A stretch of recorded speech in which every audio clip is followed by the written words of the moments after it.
I think it's important to understand where your organization has come from, whether it's corporate or healthcare or whatever it is, because it explains a lot of things.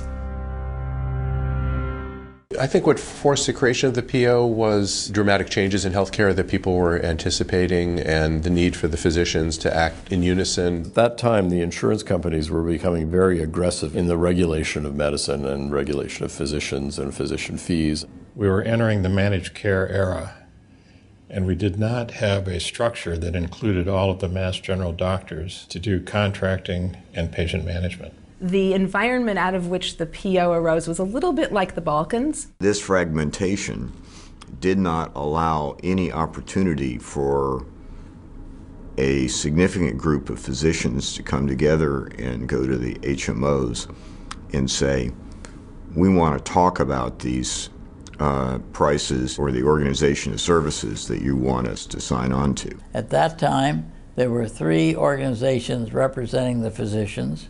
There was the Staff Associates, which was the legal entity in the bylaws.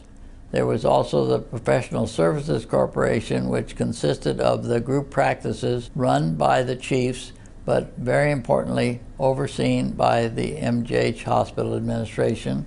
And there was finally the Mass General Physicians Corporation, which was created by the clinical staff at the MGH, who felt quite dissatisfied with what was going on, particularly with the administration. There was a group of us that decided that we wanted to form a physician group that could represent the doctors side by side with the hospital. And this allowed us to have some contact with the payers.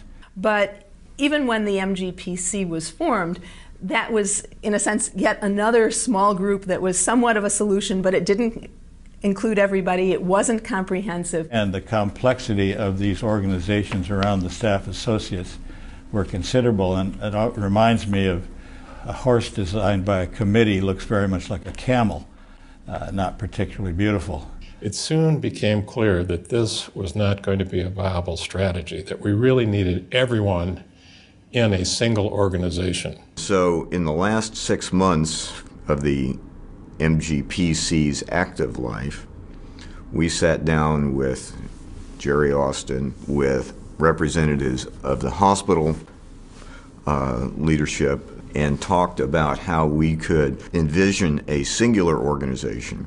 At the beginning, there was a great deal of concern, skepticism, and mistrust on the part of almost everyone who was involved in this. Not all of the hospital leadership were so sure that this was a good thing. They saw us as competitive rather than as complementary for a while. It was a top-down institution, an administration versus the physicians, keeping the physicians in their place. We were very determined that the Mass General Physicians Organization should be as much as possible equal and parallel to the hospital, and further that the CEO of the MGPO and the president of the MGH should be the 2 leaders of this community. There have been some rocky times, and I think when the relationship between the hospital and the physicians are strained, nothing good comes out of it. And I think we're both much better off if we're working collaboratively with one another. And that's how it sort of evolved, and it came on rather quickly. And we think it looked a little more like a horse than a camel. Now, it was, like most births, it was a little difficult. It couldn't possibly have happened without Dr. Austin, Dr. Jerry Austin. He's really the only person, I think, who could have made this happen. He was probably one of the most savvy politicians in terms of getting people to talk to each other. And I think the big hurdle for the MGPO was getting this group of very independent doctors to come together in an organization that might exert some control over some of their previous freedoms. It was trust in Jerry Austin that made people believe that what was written on the paper would actually happen. I've always thought basically he wanted to make sure that MGH outlasted Homo sapiens on this planet. We quickly recruited Dan Ginsburg to be the chief operating officer, and then Ann Dubitsky to be the vice president for contracting and many other activities, and Jim Heffernan to be the chief financial officers. All three terrifically talented, outstanding people. There was an enormous amount of attention the first year and the early years to governance and to setting up our committees. So we were always trying to make sure it was a representative group. You know, we spent a lot of time kind of promoting the PO and trying to make people aware of it and understand what it was doing and why it was here. I had 20 years experience as a CFO or chief operating officer of a hospital, and coming to work in a physician organization, I was worried that they would expect that we would be always competing with the hospital. And they said, no, we want the hospital to be successful. That's ultimately our goal. There were definitely growing pains. There's no question about that. A number of the services, the departments were unhappy with the collections that the billing department was generating. We were focused on administrative competency. So, you know, how do we, first of all, get our billing operation to work effectively? We had real challenges with that early on. As we matured and had more of the basics like billing worked out, we were able to do more and more. Capitated contracts represented a big risk. You know, until shortly before the formation of the MGPO, the insurers had really held the cards. It became clear that we had to pay more attention to how contracts were created. When we came into issues like contract negotiations, the first time we walked away from a contract, which was a Tufts contract, it was galvanizing. Made the front page of the Globe, and they backed down within 24 hours, and we were then talking about a contract for everybody that we could live with. And at that point, people realized the value of being part of the PO, and we were really much stronger together than we were as individual superstars. And I think every doctor in Massachusetts, every practicing doctor in Massachusetts owes the MGPO, because the MGPO was the first one to say no and to say we're not going to keep letting you cut our reimbursement.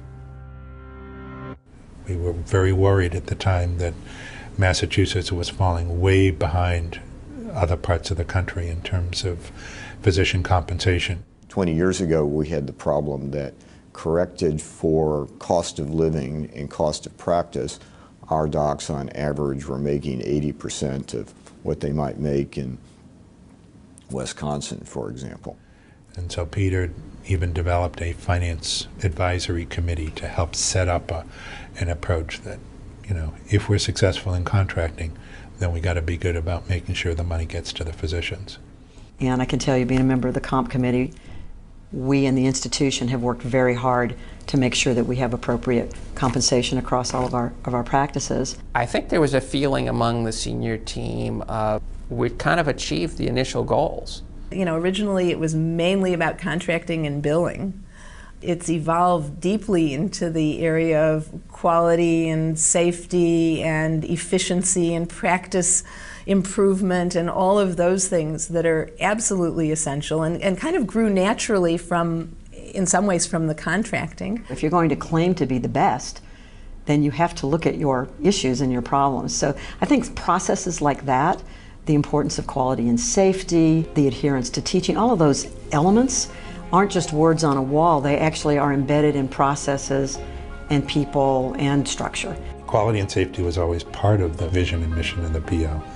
But then to do some things that are truly unique in that arena, double up one success after another is something I'm very proud of. The notion of capitation that started in the sort of in the 80s, in some ways isn't that different from population health management now. It was done in a way that in retrospect we realized was kind of wrong-headed because it was focused on just the dollars. Now we're back to the same concept of population management.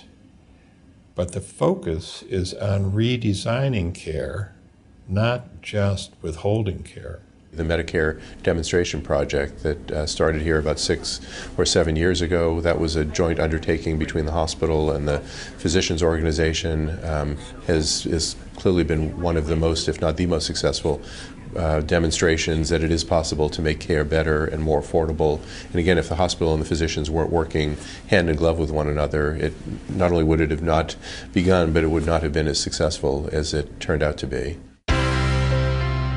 Jerry, Peter, and Torch have been the PO's big three. We had the startup phase with Jerry, and that takes the entrepreneur, innovator, negotiator. So I think of Dr. Austin as the era of governance. I think of Dr. Slavin's era as the era of fiscal solidarity.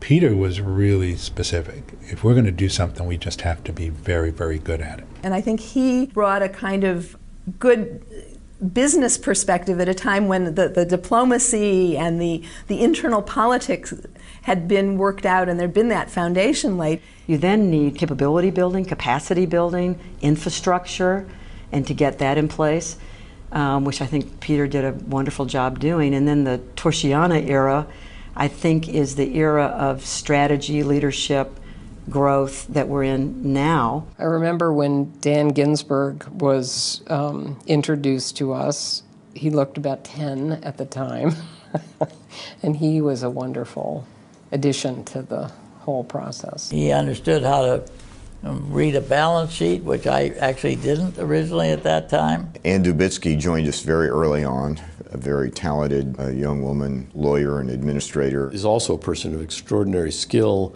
dedication, creativity, and helped to make sure that the transition into the MGPO happened with integrity and smoothness.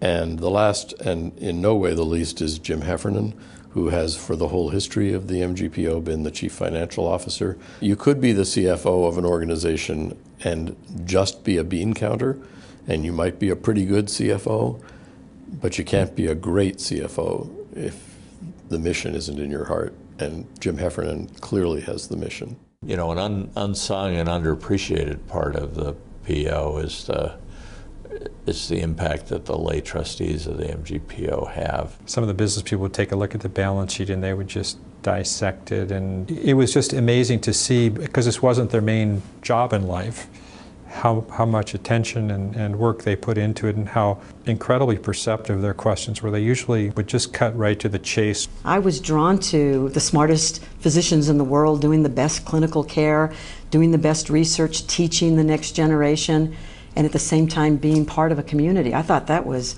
amazing. And in some ways, the lay trustees are stronger advocates for the doctors than the doctors are. We're coming into a totally new era.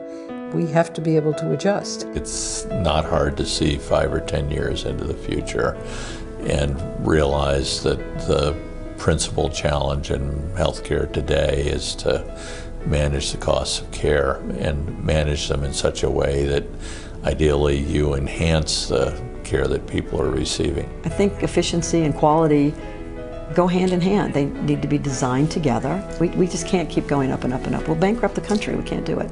At the one end, we have this demand to contain the costs, and at the other end, we have an expectation that people can get any care that they need from any site that they want to go to get it. And those are irreconcilable differences. We need to actually find a middle there somewhere. Let's be honest, everything has become more complicated. And as things have become more complicated, it also drives the need for more cooperation, more interactivity. A good doctor increasingly is being trained and selected for their ability to collaborate and work with a team of caregivers and a team of other doctors. It doesn't mean every single thing is going to be done in teams. There still need to be strong individual contributors, but that team environment, I think, will be more and more important. The amount of time that physicians have to spend with patients is not expanding in and of itself, and a greater fraction of it is being deployed in the checking of boxes and the attention to lists. Computers are not able to measure some of the things that are tremendously important in medicine, but not emphasized because they can't be measured by a click. When these challenges come, we don't hide from them, we don't bury our heads in the sand. We look at them and say, well, let's innovate the heck out of this. Let's make this a better place. Let's make the care of our patients better. Let's move medicine forward. And as these challenges get more difficult, I think it's going to be even more important for the doctors to feel that they have someone representing them with the hospital. And you need that support system. In an era when medicine is really under some siege, it provides an organized way to deal with the outside world. It transforms that external pressure into opportunities to make improvements in the way we conduct our business. The PO wasn't just an evolution, it was in part a revolution. It took some strong people to open the door. They opened it. The PO was created largely because of the issues that were immediately apparent in 1994, but I think the decisions that were made back then have positioned the physician community and the hospital here very well for the long term. After all, at the end of the day, it's the physicians who are on the front lines and understand what it's like to care for the patients here, and so we need to make sure that they are front and center in how we shape our future.